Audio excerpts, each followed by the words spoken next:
Assalamualaikum warahmatullahi wabarakatuh. Selamat siang kepada teman-teman semuanya.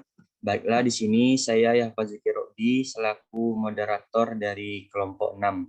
Baiklah, pada hari ini kelompok 6 akan mempresentasikan tentang yang berjudul yaitu leadership atau kepemimpinan.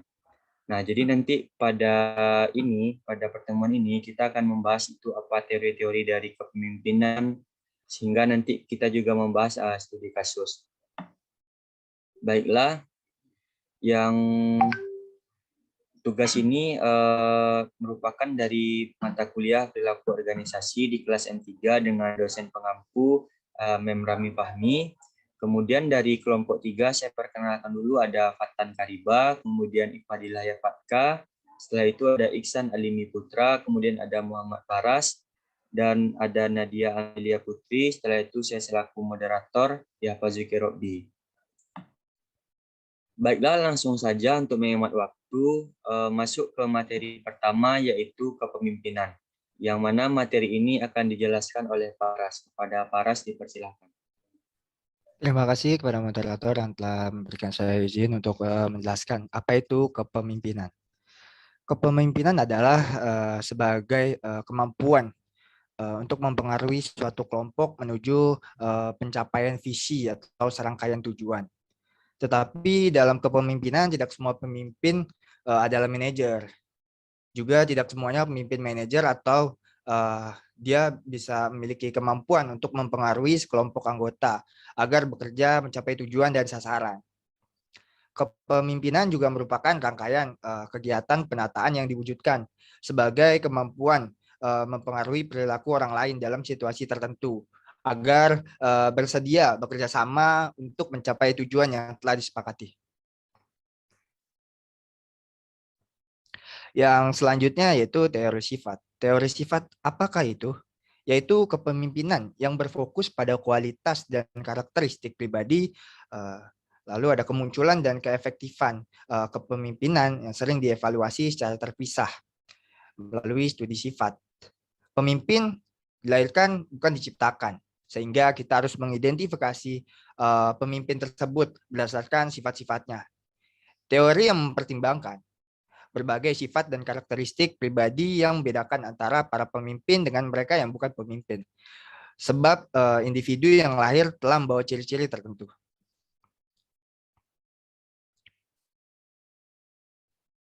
Yang selanjutnya yaitu teori karakter atau teori perilaku, yaitu teori yang di dalamnya ada pendekatan sifat untuk memahami kepemimpinan yang perlu diidentifikasi sifat-sifat atau ciri-ciri pemimpinnya.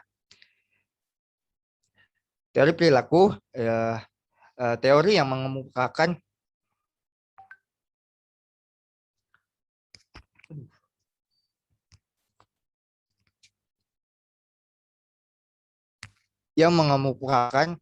perilaku spesifik, membedakan untuk memberikan jawaban yang lebih definitif mengenai kepemimpinan. Tetapi hal ini pun akan memberikan implikasi yang berbeda dengan pendekatan kesifatan. Pada pendekatannya, pemimpin pada dasarnya dianggap dilahirkan. Sehingga jika pendekatan ini berhasil, kita akan mendapatkan suatu dasar untuk menyeleksi atau menempatkan orang yang cocok atau tepat untuk posisi untuk memimpin. Terima kasih.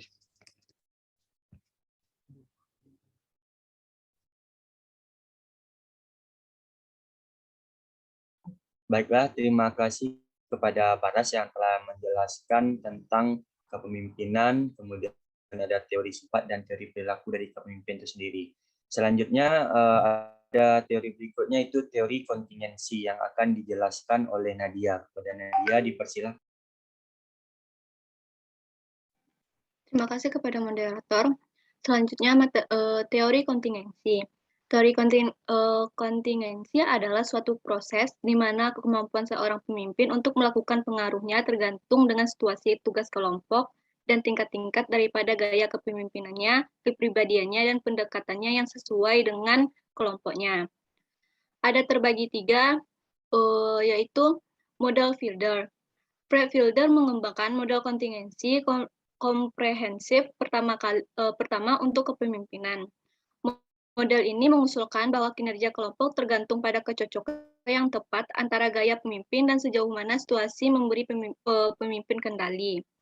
Lalu dia menciptakan kuesioner untuk mengidentifikasi apakah seseorang itu tugas atau hubungan yang berorientasi. Kuesioner ini meminta responden untuk menilai rekan kerjanya dan memikirkan siapa orang yang tidak Anda sukai dan tidak mampu bekerja. Semakin besar skor dalam tes tersebut, maka ia layak dijadikan pemimpin dengan sifat yang terbaik tentunya. Yang kedua itu teori kepemimpinan situasional, yang mana teori ini berfokus pada pengikut. Dikatakan kepemimpinan yang sukses tergantung pada pemilihan gaya kepemimpinan yang tepat bergantung pada pengikut. Sejauh mana kesiapan pengikut bersedia dan mampu menyelesaikan tugas tertentu. Seorang pemimpin harus memiliki salah satu dari 4 perilaku tergantung pada kesiapan pengikut. Lalu terakhir teori jalur tujuan yang dikembangkan oleh Robert House, yang mana teori ini mengekstrak elemen-elemen dari penelitian tentang struktur dan pertimbangan inisiasi dan pada teori motivasi harapan. Teori ini menyarankan bahwa tugas pemimpin untuk menyediakan pengikut dengan informasi. Next. Selanjutnya teori kepemimpinan kontemporer. Terbagi ada dua, yaitu teori pertukaran pemimpin anggota asing. Karena tekanan waktu, pemimpin membangun hubungan khusus dengan sekelompok kecil dari pengikut mereka. Orang-orang ini membuat in-group, mereka dipercayai mendapatkan jumlah yang tidak proporsional pemimpin perhatian dan lebih mungkin untuk menerima istimewa. Pengikut lainnya jatuh ke dalam outgroup status akan memiliki peringkat kinerja yang lebih tinggi, omset yang lebih besar, kepuasan kerja. Selanjutnya kepemimpinan karismatik. Sosiolog Max Weber mendefinisikan karisma dari bahasa Yunani untuk hadiah sebagai kualitas tertentu dari kepribadian individu yang membedakan dari orang biasa dan diperlakukan sebagai yang diberkahi dengan kekuatan atau kualitas supernatural, manusia super, atau setidaknya secara khusus luar biasa. Ini tidak dapat diakses oleh orang biasa dan dianggap sebagai asal ilahi atau sebagai teladan, dan atas dasar itu individu yang bersangkutan diperlakukan sebagai seorang pemimpin. Next. Kepemimpinan karismatik yang efektif tergantung pada situasi. Penelitian menunjukkan mengesankan korelasi antara kepemimpinan karismatik dan tinggi kinerja dan kepuasan di antara pengikutnya.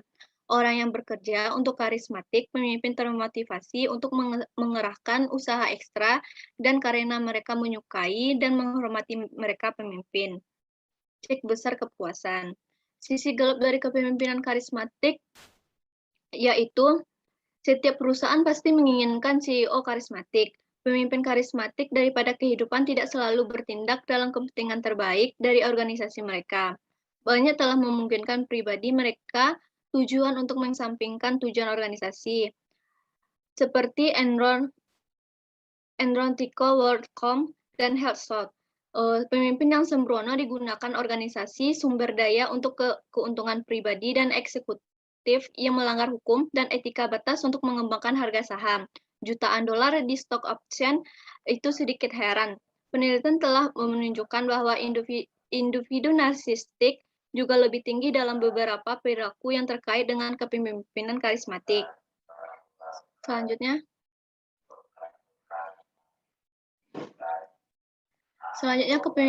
kepemimpinan transaksional dan transformasional.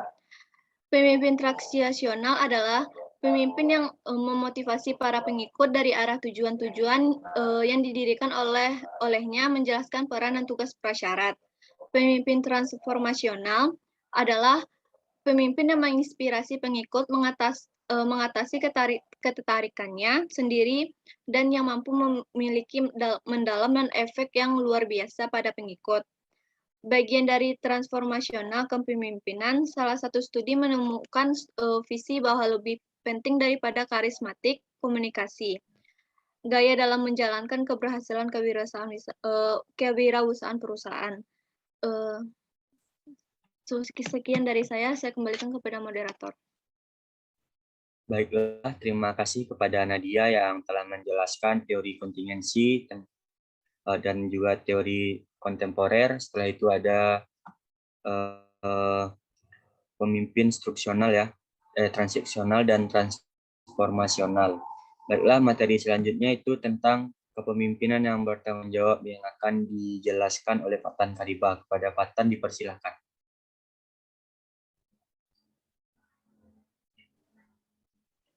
Baiklah, terima kasih kepada moderator. Selanjutnya saya akan membahas tentang kepemimpinan yang bertanggung jawab.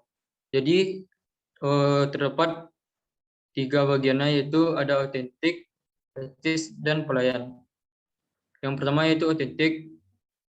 Otentik biasanya berfokus pada aspek moral menjadi seorang pemimpin, yaitu pemimpin otentik tahu siapa mereka, tahu yang mereka yakini, dan bertindak berdasarkan nilai dan keyakinan itu secara terbuka dan terus terang. Lalu yang kedua ada etis. Peran pemimpin dalam menciptakan ekspektasi etis bagi semua anggota sangat penting. Jadi kepemimpinan puncak yang etis tidak hanya mempengaruhi pengikut langsung, tapi juga seluruh struktur komando. Karena para pemimpin puncak menciptakan budaya etis dan mengharapkan para pemimpin tingkat bawah untuk berperilaku sesuai dengan pedoman etika. Lalu yang ketiga ada pelayan. Pemimpin yang melayani atau melampaui kepentingan pribadi mereka dan fokus pada peluang untuk membantu pengikut tumbuh dan berkembang. Karena pada dasarnya yang melayani berfokus pada melayani kebutuhan orang lain. Penelitian telah berfokus pada hasilnya untuk kesejahteraan pengikut. Next.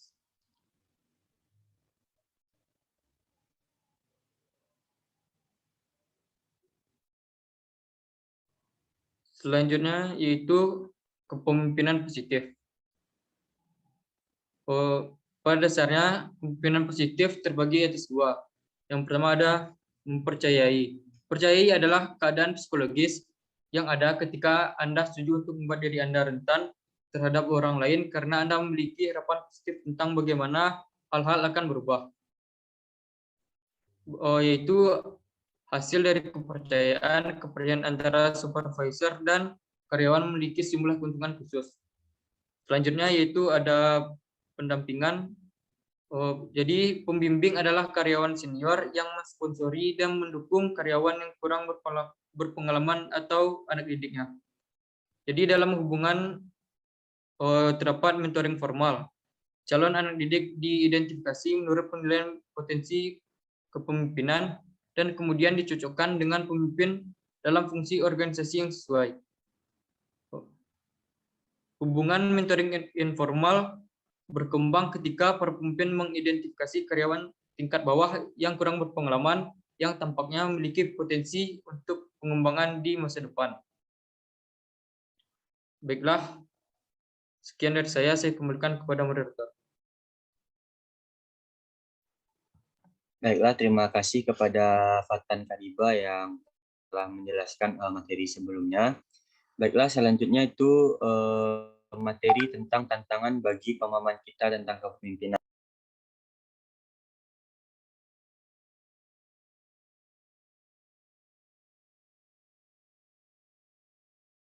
Yang mana hal ini akan dijelaskan oleh saya sendiri. Nah, jadi setelah kita membahas beberapa teori dari kepemimpinan dan lainnya, kemudian setelah itu adalah muncullah tantangan bagi pemahaman kita tentang kepemimpinan, yaitu bagaimana pemahaman kita tentang kepemimpinan ini. Nah, jadi pada ini kita menyajikan tantangan terhadap keyakinan yang diterima tentang nilai kepemimpinan. Nah, di sini ada 5 poin. Nah, yang pertama yaitu kepemimpinan sebagai atribusi. Nah, di sini teori atribusi kepemimpinan mengatakan kepemimpinan hanyalah atribusi yang dibuat orang tentang individu lain. Nah, maksud atribusi di sini itu penilaian orang lain gitu terhadap individu lain. Nah, individu lain ini bisa dikatakan pemimpin tersebut. Nah, bagaimana kita menilai pemimpin? Nah, ini biasanya mengarahkan kepada sifat-sifat kita ataupun nilai-nilai keunggulan kita seperti nilai kecerdasan, kecerdasan spiritual, dan lain-lainnya. Nah, untuk mencapai kepemimpinan yang efektif, seorang pemimpin harus memiliki kemampuan untuk mempengaruhi perilaku para bawahannya. Ia mutlak perlu mengenali karakteristik, kepentingan, kebutuhan, kecenderungan perilaku, dan kemampuan mereka. Kemudian selanjutnya ada pengganti dan penetralisir kepemimpinan. Pengganti di sini maksudnya itu seperti pengalaman dan pelatihan yang dapat menggantikan kebutuhan akan dukungan atau kemampuan pemimpin untuk menciptakan struktur. Nah, jadi pengalaman dan pelatihan dari pemimpin itu sendiri itu bisa digantikan gitu sebagai kebutuhan, yang mana kebutuhan ini digunakan nanti untuk pemimpin dalam menciptakan struktur ataupun mengelola suatu organisasi. Kemudian ada penetralisir, yaitu yang dimaksud adalah hal yang membuat perilaku pemimpin tidak mungkin membuat perbedaan pada hasil pengikut. Selanjutnya ada kepemimpinan online. Nah, kepemimpinan online ini, hal ini membahas bagaimana seorang pemimpin berhadapan dengan orang secara terpisah. Nah, mungkin bisa dikatakan online ini melalui media komunikasi elektronik. Nah, maka muncullah kepercayaan berbasis identifikasi. Nah, apa itu? Yaitu berdasarkan saling pengertian tentang niat satu sama lain dan penghargaan terhadap keinginan orang lain sangat sulit dicapai tanpa interaksi tatap muka. Nah, jadi dari sini anggapannya yaitu sangat sulit ya bagi kita untuk memahami keinginan orang lain, mencapai tujuan tanpa adanya interaksi tatap muka itu sendiri. Selanjutnya adalah memilih pemimpin. Nah, memilih pemimpin di sini maksudnya adalah proses yang dilalui organisasi untuk posisi manajemen adalah latihan dalam mengidentifikasi pemimpin yang efektif. Nah, oleh karena itu suatu organisasi memang harus benar-benar selektif ya dalam memilih pemimpin. Oleh karena itu ada beberapa cara atau harus yang diidentifikasi dalam memilih pemimpin. Yang pertama yaitu meninjau pengetahuan, keterampilan, dan kemampuan pemimpin itu sendiri yang dibutuhkan untuk melakukan pekerjaan secara efektif. Tentunya benar ya poin yang pertama ini. Kemudian yang kedua, melakukan tes kepribadian dari pemimpin tersebut, melihat pengalaman umumnya, setelah itu melihat kecerdasan emosional dari pemimpin tersebut. Selanjutnya ada pelatihan kepemimpinan. Nah, dari dalam pelatihan kepemimpinan ini, yaitu cara mendapatkan pelatihan kepemimpinan yang maksimal. Nah, cukup banyak juga ya dari beberapa organisasi telah menghabiskan biaya yang besar untuk pelatihan kepemimpinan ini. Namun mereka tidak mendapatkan nilai yang maksimal atas pelatihan tersebut. Nah, oleh karena itu, di sini ada beberapa cara untuk mendapatkan pelatihan kepemimpinan yang maksimal. Yang pertama, pelatihan kepemimpinan kemungkinan akan lebih berhasil dengan pemantauan diri yang tinggi, yaitu pemantauan dari kita yang tinggi, atau kita bisa melihat langsung bagaimana proses pelatihan tersebut. Kemudian organisasi dapat mengajarkan keterampilan implementasi. Yang ketiga, kita dapat mengajarkan keterampilan seperti membangun kepercayaan dan pendampingan. Nah, ini sama seperti ya kepemimpinan transformasional ya, karena ini lebih bersifat supporting kepada calon pegawai atau calon pimpinan. Selanjutnya, yaitu pelatihan perilaku melalui latihan modeling dapat meningkatkan kemampuan individu untuk menunjukkan kualitas kepemimpinan karismatik. Baiklah, itu saja tentang poin tantangan bagi pemain kita tentang kepemimpinan yang bisa saya sampaikan. Selanjutnya, kita akan membahas kasus case insiden 2, yang mana soal pertama akan dibahas oleh Iksan. Pada Iksan dipersilakan. Oke, terima kasih kepada moderator.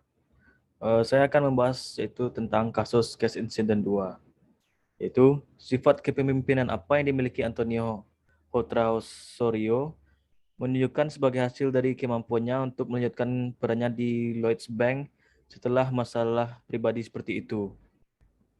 Sifat kepemimpinan yang dimiliki Antonio Hotra Osorio adalah yaitu sifat kepemimpinan yang pantang menyerah.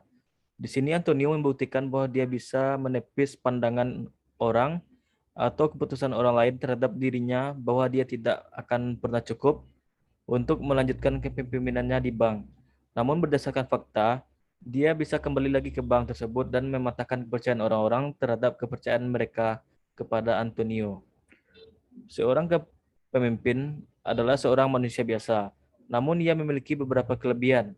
Ia mampu menolong kelompoknya untuk menggali dan merumuskan visi mereka. Ia menolong mereka menggali makna keberadaan dan kerja mereka. Kemudian ia memperoleh kepercayaan orang sehingga ia mampu mengubah dan menggerakkan pengikutnya sehingga visi mereka tercapai. Untuk melakukan hal itu, berbagai rintangan dapat menghadangnya. Ia pun tidak selalu stabil dalam kekuatan, kejiwaan, kebugaran, tubuh, dan spiritualisnya. Salah satu sikap yang penting bagi pemimpin adalah sikap tegar dan pantang menyerah. Untuk menumbuhkan sikap serupa itu, ia perlu mengenali hal-hal yang mudah membuat orang putus asa. Salah satu yang dapat membuat seorang menyerah dan ingin menutup matanya terhadap apa yang ia kejar adalah rangkaian kegagalan. Oke, saya kembalikan kepada moderator. Baiklah, terima kasih kepada Iksan. Selanjutnya untuk menjawab atau membahas soal berikutnya itu ada Ifadila Yapatka. Kepada Ifadila Yapatka dipersilakan. Untuk selanjutnya yaitu apakah ada contoh dari pemimpin yang memiliki kemampuan untuk mengatasi kesulitan itu? Mereka mendekat seperti Otavio, pemimpin yang mendekati seperti Kota Osorio, yaitu Sri Mulyani, dikenal sebagai salah satu tokoh wanita dan pakar ekonomi Indonesia dengan pengalamannya yang segudang khususnya di bidang ekonomi. Beberapa tahun bekerja di IMF, di tahun 2004 Sri Mulyani kemudian kembali ke Indonesia setelah ditunjuk Presiden SBY sebagai Menteri Negara Perancangan Pembangunan Nasional Indonesia, Kabinet Indonesia Bersatu. Kemudian pindah menjadi Menteri Keuangan. Sri Mulyani bahkan sempat merangkap sebagai Menteri Koordinator Bidang Perekonomian di era SBY. Tahun berikutnya, yaitu 2010, Sri Mulyani kemudian ditunjuk sebagai Direktur Pelaksana Bank Dunia, menggantikan Juan Jose Dabou. Sebagai Direktur Pelaksanaan Bank Dunia, Sri Mulyani bertanggung jawab dalam menjalin hubungan kerjasama dengan negara-negara yang menjadi klien serta anggota baru dari Bank Dunia. Sri Mulyani juga bertanggung jawab dalam memastikan strategi operasi dari Bank Dunia selaku institusi bisa dengan baik guna menghadapi tantangan serta pembangunan baru. Ia juga bekerja di Bank Dunia hingga tahun 2016 dan pindah ke Amerika pada tahun 2016. Sri Mulyani kemudian kembali lagi ke Indonesia setelah ditunjuk oleh Presiden Joko Widodo menjadi Menteri Keuangan pada bulan Juli 2016. Kemudian pada masa pemerintahan Joko Widodo Jilid 2, Sri Mulyani kembali dipercaya sebagai Menteri Keuangan di masa 2019 sampai 2024 di Kabinet Indonesia Maju.